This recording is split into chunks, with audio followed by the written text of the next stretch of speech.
भारतीय संस्कृति में यज्ञ, योग एवं आयुर्वेद जैसी अमूल्य विद्याएं हैं, जिसका मूल है वेद। इतिहास की ओर दृष्टि डालें तो भगवान राम, भगवान कृष्ण से लेकर राजा महाराजाओं, ग्रामवासियों व अरण्यवासी ऋषियों की कुटियों तक नित्य व नैमित्तिक यज्ञों का प्रचलन देखने को मिलता है। योग साधना के पहले हम हवन करते हैं, हवन थेरेपी करते हैं। वहाँ बहुत सारे छोटी मोटी बीमारी के लोग आकर उनका लाभ लेते हैं। तो एक बार एक माता पिता कपल आए थे, तो उनके हाथ में बहुत बड़ा फाइल था, बहुत मायूस होके आए थे। तो नरसिंह भाई और हमारी सभी टीम ने उनसे कंसल्ट किया, तो उन्होंने बताया कि मेरी बेटी है, कितने साल की, 20 साल की, 20 साल की बेटी है, कोमा में है, उसे कुछ पता नहीं चलता, आंखों के सामने भी अंधेरा है, पूरे बेड पर सब जगह नली लगाई हुई है, नाक में नली है, गले में नली है, सब जगह पाइप लगाया हुआ है, उसे कुछ समझ में नहीं आ रहा है क्या हो रहा है। कोमा में आपको पता होगा कि इंसान को कुछ भी पता नहीं चलता है, सिर्फ श्वास प्रश्वास चलती रहती है, बाकी आसपास कुछ भी पता नहीं चलता। तो उन्होंने उनके बारे में कहा कि उसको बहुत सर दुखता था पहले, तो ऐसे फ्रिक्वेंटली उसको होने लगा था। तो एक बार इतना सर दुखने लगा कि उसका सर फटने लगा और आंखों के सामने अंधेरा छाने लगा। तो उन्होंने तुरंत डॉक्टर के पास लेके गए। डॉक्टर ने कहा कि तुरंत इनका एमआरआई कराओ। तो एमआरआई जब करवाया तो डॉक्टर को पता चला कि पिट्यूटरी ग्लैंड में गांठ है, ट्यूमर जैसे गांठ है। तो उन्होंने बोला तुरंत ऑपरेशन करना पड़ेगा, लेकिन इसका हम गारंटी नहीं दे सकते, मतलब ठीक होगी नहीं होगी, कोमा में भी जा सकती है, जिंदा भी रह सकती है, हम कुछ गारंटी देंगे नहीं, लेकिन ऑपरेशन करना पड़ेगा। तो अभी हम जब डॉक्टर के सामने जाते हैं तो लाचार होके जाते हैं, हमारे लिए डॉक्टर ही भगवान होता है, तो जो आप बोलोगे वो करना पड़ेगा। तो ऑपरेशन तो हो गया, लेकिन उनकी बेटी कोमा में चली गई। 20 साल की बेटी इंजीनियरिंग स्टूडेंट थी, सेकेंड ईयर स्टूडेंट है, तो वो पूरी बेड में आ गई। एक ऑपरेशन करने के बाद 1 महीना तक बेड में थी। डॉक्टर ने बोला अब इनको लेके जाओ, और कितने दिन रखोगे यहाँ। तो उन्होंने बोला कि हम घर लेके जाके भी क्या करेंगे, उतनी सुविधा तो है नहीं, तो आप यहीं रखो। तो उन्होंने बोला हम यहाँ नहीं रखेंगे, आप दूसरे हॉस्पिटल में लेके जाओ। तो अपोलो हॉस्पिटल वाशी में, वहां उनको लेके गए, वहां 3 महीने तक रखा, लेकिन कोई प्रोग्रेस नहीं। तो उन्होंने सुना था कि यहाँ कैंसर के पेशेंट आते हैं, उनका ठीक हुआ है, ऐसे सुनते सुनते वो पाटीदार वाड़ी में आए थे। तो उन्होंने कहा कि हम आप पर पूर्ण विश्वास करते हैं, आप जो भी बोलो वो हम करेंगे, क्योंकि अब तो हमारे पास कोई चारा ही नहीं है।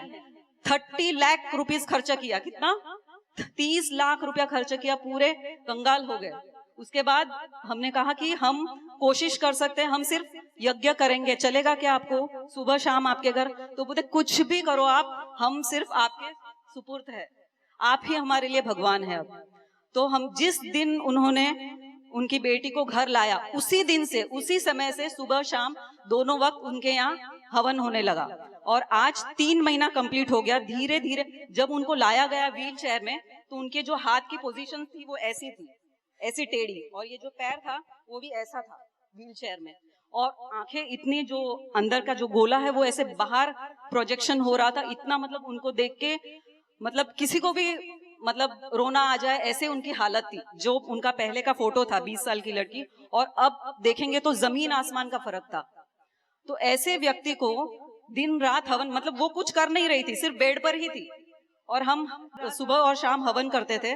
उस हवन के द्वारा सिर्फ 1 महीने के अंदर थोड़ा सा हलचल उनको शुरू हुआ, हाथ और पैर में हल्का हल्का हलचल शुरू हो गया। ऐसे करते करते 3 महीने के बाद जब उसको फिर से टेस्ट करवाया गया, तो डॉक्टर ने क्या कहा, मिरेकल है ये सब, मिरेकल दिव्या, उसका नाम दिव्या है। तो उन्होंने कहा कि ये तो मिरेकल है, और सभी डॉक्टर्स उसको मिलने के लिए आते थे, और वहां 3 दिन वो रही, और सभी लोग उसको मिलने आ रहे थे जैसे कोई बहुत बड़ा व्यक्ति आ गया हो और उससे मिल रहा हो, सेलिब्रेट कर रहा हो। तो धीरे धीरे ये यज्ञ से, देखो आप कुछ भी नहीं करेंगे, सिर्फ आपके घर यज्ञ चलता रहेगा, तो भी जाने अनजाने में आप वो श्वास प्रश्वास उस वातावरण में ले रहे हैं। सिर्फ उतना श्वास प्रश्वास लेने से भी उनको इतनी प्रोग्रेस हुआ कि आज वो उसका पूरा नली जो है, नाक में से जो नली था, यहाँ जो है एक मशीन लगाया हुआ था, वो भी पूरा निकाल दिया, और अब उसको हाथ से उठा के वो खड़ी रह सकती है, और जो आंखों के सामने जो अंधेरा था वो भी उसको दिखने लगा। बहुत ही आश्चर्य, हम भी मतलब सोच नहीं पा रहे थे कि ये कैसे हो गया। तो हमारे लिए भी ये आश्चर्य की बात है।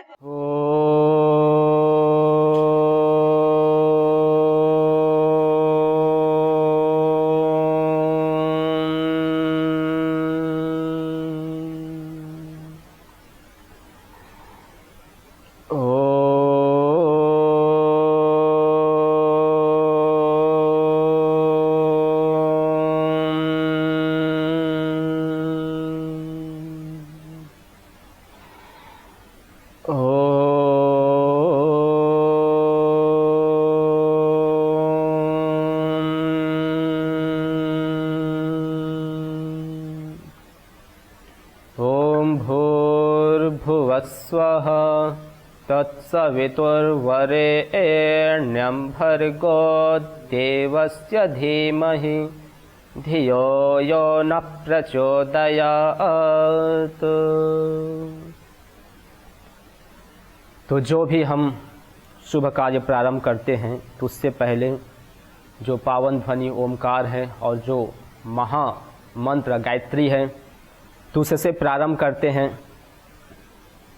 तो आज का जो यज्ञ सत्र देव यज्ञ, इससे पहले मैं कुछ भूमिका रखना चाहता हूँ कि जो अग्नि है, जो हम यज्ञ में अग्नि स्थापित करते हैं, जिस अग्नि के माध्यम से हम इस वातावरण को शुद्ध बनाते हैं, पवित्र बनाते हैं, तो सबसे पहले इस धरा में, इस संसार में किसकी पूजा होनी चाहिए, तो इस विषय में एक जल देव और एक वायु देव, दोनों का एक परस्पर चर्चा चलती है कि इस संसार में सबसे पहले किसकी पूजा होनी चाहिए। तो आपस में दोनों एक दूसरे पर आक्षेप करते हैं, अपने अपने मत देते हैं कि नहीं मैं तुमसे बड़ा हूँ, नहीं मैं तुमसे बड़ा हूँ। तो जो जल देव होता है वो अपना हेतु देता है कि मैं तुमसे क्यों बड़ा हूँ। तो कहता है कि मैं धरती के अंदर भी हूँ और मैं बाहर भी हूँ, नदी तालाब झील समुद्र आदि में, और इसके साथ अंतरिक्ष में भी हूँ बादल के रूप में, तो इसलिए मैं तुमसे बड़ा हूँ। तब इस बात को काटते हुए जो वायुदेव है वो कहता है कि मैं तुमसे बड़ा हूँ, क्योंकि मैं इस चराचर जगत में सभी को वायु देने वाला हूँ। जितने भी जीवधारी है, प्राणधारी, सबको मैं हवा देता हूँ, प्राण देता हूँ, तो इसलिए मैं जीवन दाता हूँ, प्राण प्रदाता हूँ। इस कारण से मैं तुमसे बड़ा हूँ। तो फिर इस आक्षेप को काटते हुए जो जल देव है वो अपना दूसरा मत देते हैं कि मैं तुमसे इसलिए बड़ा हूँ क्योंकि जब तुम प्रदूषित हो जाते हो, जब तुम नाना प्रकार के जो विषाक्त गैसें हैं, जो टॉक्सिक गैसें हैं, या अलग अलग जो फैक्ट्रियों से निकलने वाली, गाड़ियों से निकलने वाली गैसों के कारण से जब तुम प्रदूषित हो जाते हो, जो प्राण प्रदाता तुम थे वो जब प्राण हरता बन जाते हो, तो फिर मैं तुमको बारिश कराकर शुद्ध बनाता हूँ, पवित्र बनाता हूँ। तो इस कारण से मैं तुमसे बड़ा हूँ। तो फिर इस आक्षेप को काटते हुए जो वायुदेव है वो कहता है कि अच्छा ये बताओ कि जो जल बनता है H2O, उसमें H और 2 जो गैस हैं ये किसका भाग है, ये किन्होंने दिया है। तो ये मैंने दिया है, ये मेरा भाग है। वायु O जो ऑक्सीजन है, H जो हाइड्रोजन है, तो इसके मेल से ही मैंने दिया है। इसी कारण से तुम बना पाते हो, बारिश करा पाते हो। यदि मैं ना दूं तो कहाँ से बारिश करा पाओगे। तो इस कारण से मैं तुमसे बड़ा हूँ। तो इस प्रकार से दोनों में परस्पर किसकी पूजा होनी चाहिए इस संसार में, इस बात को लेकर आपस में आक्षेप करते रहते हैं और कोई निर्णय नहीं ले पाते। तो दोनों चल पड़ते हैं निर्णय के लिए अग्निदेव के पास कि हे अग्निदेव, अब आप ही कोई मार्ग सुझाइए, कोई निर्णय लीजिए कि इन दोनों में से, हम दोनों में से पहली किनकी पूजा होनी चाहिए। तो अग्निदेव कहते हैं न तुम्हारी पहली पूजा, न तुम्हारी पहली पूजा। यदि पहली पूजा किसी की होनी चाहिए तो मेरी होनी चाहिए। तो फिर दोनों अचंभे में पड़ जाते हैं कि पहली आपकी कैसी पूजा होगी, आप बीच में कहाँ से आ गए पहली पूजा वाले, ये तो हम आपस में कर रहे थे, आपको निर्णय के लिए आगे हमने लिए। तो उन्होंने हेतु मांगा, तो उन्होंने हेतु दिए अग्निदेव ने। अच्छा ये बताओ, जो सूखी लकड़ी है, वायुदेव को पूछता है कि अच्छा ये बताओ वायुदेव कि सूखी लकड़ी है उसमें क्या तुम प्रवेश कर पाओगे। तो वायुदेव कहता है कि जी पूरा तो नहीं, कुछ अंश में प्रवेश पा सकता हूँ। तो फिर उन्होंने कहा देखो पता चल गया ना कितना कौन बड़ा है, तो ये अपना अहंकार छोड़ो कि मैं बड़ा हूँ। फिर उसके बाद जलदेव को कहा कि अच्छा ये बताओ कि तुम क्या लकड़ी के अंदर प्रवेश कर सकते हो। तो जल ने कहा हाँ मैं तो कर सकता हूँ, मैं बाहर से अंदर तक प्रवेश कर सकता हूँ, एक बार डुबा कर तो देखो तो फिर दूसरा उदाहरण दिए, अच्छा ये बताओ जो पत्थर है, पत्थर में क्या प्रवेश कर सकते? वायुदेव को कहा, तो वायुदेव तो पूरा अपने हाथ ही उठा दिए कि भाई ये तो मेरे बस की बात नहीं है, इसमें तो मैं प्रवेश ही नहीं कर सकता, तो वैसे ही हार मान गया। दूसरा जो जलदेव था, उन्होंने कहा कि हाँ मैं कुछ अंश में यदि जल में भिगाओ डालो तो मैं बाहर से ही उसको गीला कर सकता हूँ, अंदर तो प्रवेश नहीं कर सकता। तो फिर उन्होंने कहा अब देखो, आप दोनों पीछे ही हट गए, अब मैं उस पत्थर के बाहर से अंदर तक प्रवेश करता हूँ, तो बताइए बड़ा कौन है? तो दोनों ने हाथ जोड़कर कहा जी बड़े तो आप हुए। और उदाहरण दिए, अच्छा ये बताओ कि जो लोहे है, लोहे में दोनों क्या प्रवेश कर सकते हो? दोनों ने कहा हम तो प्रवेश ही नहीं कर पाएंगे, और मैं अंदर से बाहर से अंदर दोनों में प्रवेश कर जाता हूँ, उसको अपने अग्निसात कर लेता हूँ, उसको मैं पूर्ण रूप से गला लेता हूँ। तो आप देख रहे हैं दीपक मेरे सामने, हम दीप प्रज्वलन करेंगे, और दीप प्रज्वलन हम उस परमपिता परमेश्वर जिसको हम भूर्वै प्राणः भुवर्वै अपानः स्वरवै व्यानः, जो प्राण प्रदाता है और संकट त्राता सुख दाता है, ऐसे उस परमपिता परमेश्वर को हम स्मरण करते हुए, जो तीनों लोकों के स्वामी हैं, पृथ्वी लोक, अंतरिक्ष लोक, द्युलोक के, तो उसको स्मरण करते हुए आइए हम दीप प्रज्वलन करेंगे। ओम भूर्भुवः स्वः। दीप प्रज्वलन के पश्चात आपके पास कपूर हो तो उस कपूर को ऐसे लेकर शुरुआत में अग्नि स्थापित करके ऐसे इसको हम अब जो यज्ञ वेदी है उसके मध्य में स्थापित करेंगे, जिससे कि यह जो अग्नि है अच्छी प्रकार से उद्बुद्ध हो, अच्छी प्रकार से जो हम समिधा डाले, हवन सामग्री डाले, उसको अच्छी प्रकार से जला पाए। तो इसके लिए हम इसको आइए स्थापित करेंगे मंत्र के पश्चात। ओम भूर्भुवस्वर्त्योरिव भोम्ना पृथिवीव वरेम्ना तस्या आस्ते पृथिवी देव यजने पृष्ठे अग्निमन्नादमन्नात्याया दधे। तो ये अग्नि हमने स्थापित कर दिए यज्ञ वेदी में। अब इसको और उद्बुद्ध करने के लिए, जैसे हमारे जीवन में अग्नि ना हो तो फिर जीवन बिना प्रकाश का रहता है, शरीर जो है रोगी हो जाता है, उसमें नाना प्रकार की बीमारियां आ जाती हैं और शरीर में फिर कोई दिव्यता नहीं आती। तो जब अग्नि होती है, ज्ञान अग्नि, भाव अग्नि, कर्म अग्नि, तो हम पूर्ण रूप से स्वस्थ रहते हैं, पूर्ण रूप से हम अपने कार्यों को, लक्ष्यों को हम प्राप्त करते हैं। तो वैसे ही इस अग्नि को और प्रज्वलित करने के लिए, जैसे हम अपने जीवन में हम ज्ञान को बढ़ाते हैं, भाव को बढ़ाते हैं, अपने सामर्थ्य को बढ़ाते हैं, वैसे ही इस अग्नि को और उद्बुद्ध करने के लिए हम इसमें घी की आहुति देते हैं, अलग अलग समिधा की आहुति देते हैं। तो आइए हम घी की आहुति देंगे इस मंत्र से। ओम उद्बुद्ध्य स्वाग्ने प्रतिजागृहे त्वमिष्टा पूर्ते सगम सृजेथामयञ्च अस्मिन् सदस्थे अध्युत्तरस्मिन् विश्वे देवा यजमानश्च सीदत।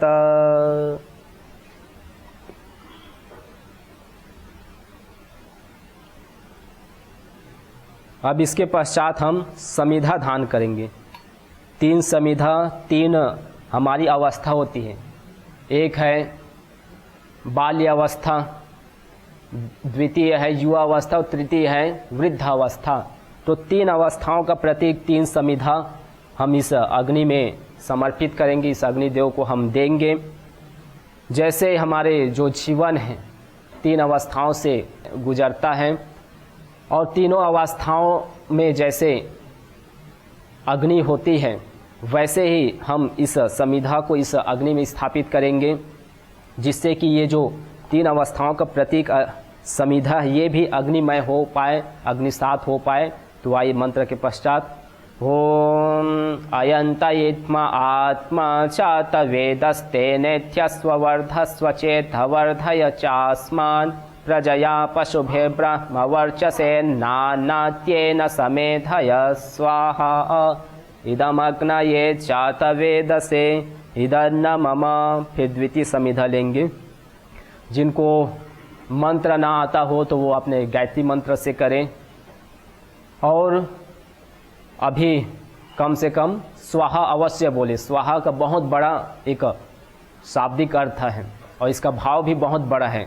स्व आह, स्व अर्थात जो अपना अहंकार है, अपना जो दर्प घमंड, जिसके प्रति हम अपना स्वामित्व दिखाते हैं, शरीर के प्रति, बाहर अपनी संपत्ति के प्रति, तो जहाँ पर भी अहंकार है उसको हम समर्पित कर देते हैं उस परमपिता परमेश्वर को कि यह मेरा जो शरीर मिला है, जो मुझे नॉलेज मिली है, ये सब आप ही का देन है। यह जो बाहर संपत्ति, परिवार, धन दौलत मिला हुआ है, सब आप ही का देन है। तो इसलिए हमारे अंदर कोई अहंकार नहीं आता। तो वैसे ही हम इस अग्निदेव में स्वाहा करते हैं कि जो हमारे अंदर जो नॉलेज है, जो भाव है, जो हमारा सामर्थ्य है, उसको हम इस राष्ट्र यज्ञ में, इसको निमित्त बनाकर राष्ट्र यज्ञ में समर्पित करें। और आप सभी लगे ही हैं इस योग के माध्यम से राष्ट्र निर्माण में, प्रत्येक व्यक्ति के अंदर योग को जागृत करते हुए और इस यज्ञ को। तो आइए द्वितीय समिधा हम समर्पित करेंगे।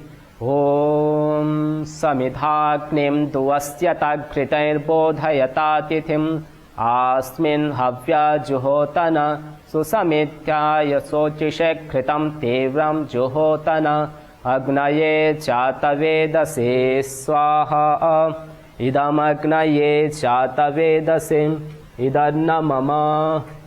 ओम तृतीय समिधा लेंगे।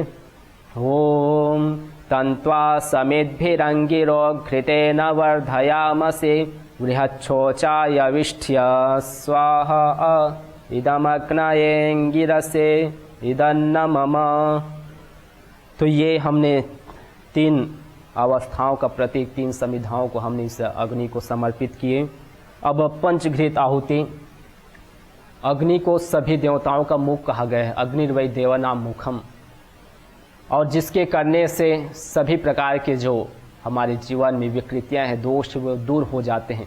होत्री सदनम हरितम हिरण्ययम, भवन बन रहे हैं, पतन हो रहा है, वो धरा वो जमी पावन है। जहाँ हवन हो रहा है, जहाँ हवन होता है वो धरा वो जमी पावन हो जाता है। तो ऐसे यह जो हवन है, यज्ञ है, इसको हम आज आप सभी के समक्ष ये प्रस्तुत कर रहे हैं कि कैसे हम हवन करें, इसका क्या क्या अलग अलग लाभ, बेनिफिट हैं, इसके जो अलग अलग सेक्टर्स हैं कि ये इससे चिकित्सा होती है, इससे वृष्टि होती है, इससे कृषि होती है, इससे वातावरण शुद्ध होता है, इससे जो माइक्रोबायोलॉजी, जो पॉल्यूशंस है, जो रेडिएशंस हैं, इन सबको ये संतुलित करने का, इन सबको ये नियंत्रण करने का काम अग्निहोत्र करता है। इसलिए पंच जो महायज्ञ हैं, ऋषि यज्ञम, देव यज्ञम, भूत यज्ञम च सर्वदा, नृयज्ञम पितृयज्ञम च यथाशक्ति न हापयेत।